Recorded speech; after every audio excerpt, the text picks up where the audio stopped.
स्वागत है सबका मेरी कक्षा सब पढ़ो सब बढ़ो में।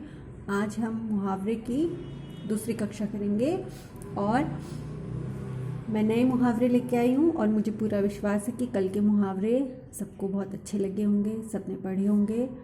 तो पहला मुहावरा है नाक में दम करना।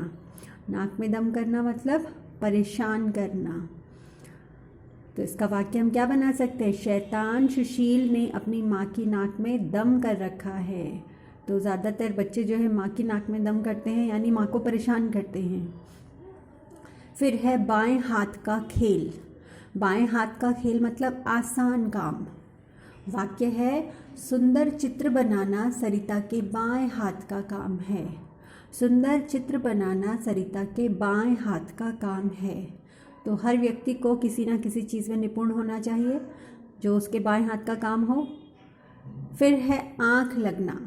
आँख लगना मतलब नींद आना। तो परीक्षा का समय होते ही अंकित की आँख लग गई। तो ये तो सारे बच्चों के साथ होता है, विशेषकर परीक्षाओं के दिनों में तो होता ही है कि परीक्षा का समय होते ही अंकित की आँख लग गई। तो ये एक ऐसा मुहावरा है जिसको हम अपनी भाषा में प्रयोग में लाके अपनी भाषा को प्रभावशाली बना सकते हैं और उसका जो अर्थ है वो बहुत ही ज़्यादा रोचक लगेगा। इसके बाद जो है दूसरा वाला है, वो भी बहुत अच्छा वाक्य है।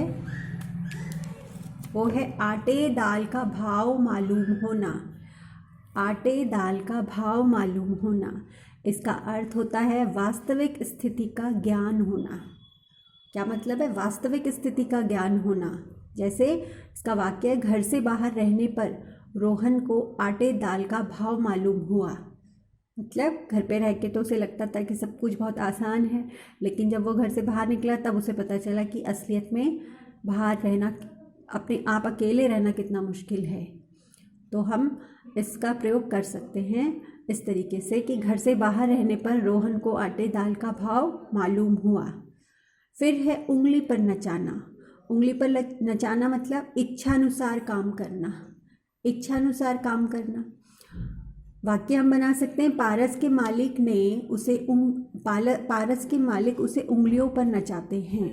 तो आप उसको इस तरीके से वाक्य को प्रयोग में ला सकते हो। और पारस के मालिक उसे उंगलियों पर नचाते हैं, तो आप उसको लिखेंगे कि पारस के मालिक उसे उंगलियों पर नचाते हैं। और यहाँ पर उंगलियों पे थोड़ी मात्रा गलत लग गई थी तो मैंने इसको सुधार कर लिया है, ताकि आपको भी ध्यान रहे कि उंगलियों जब लिखोगे तो छोटी ई की मात्रा आप डालेंगे। तो एक बार फिर से हम जो है अपने मुहावरों को दोहराते हैं। नाक में दम करना, परेशान करना। बाएं हाथ का खेल, आसान काम। आँख लगना, नींद आना। आटे दाल का भाव मालूम होना, वास्तविक स्थिति का ज्ञान होना। उंगली पर नचाना, इच्छानुसार काम करवाना। तो मुझे पूरा विश्वास है कि आप लोग इन मुहावरों को दोहराते रहेंगे और इनको बहुत अच्छे से आप अभ्यास करेंगे। तो मिलते हैं अगली कक्षा में। सब पढ़ो और सब खूब बढ़ो।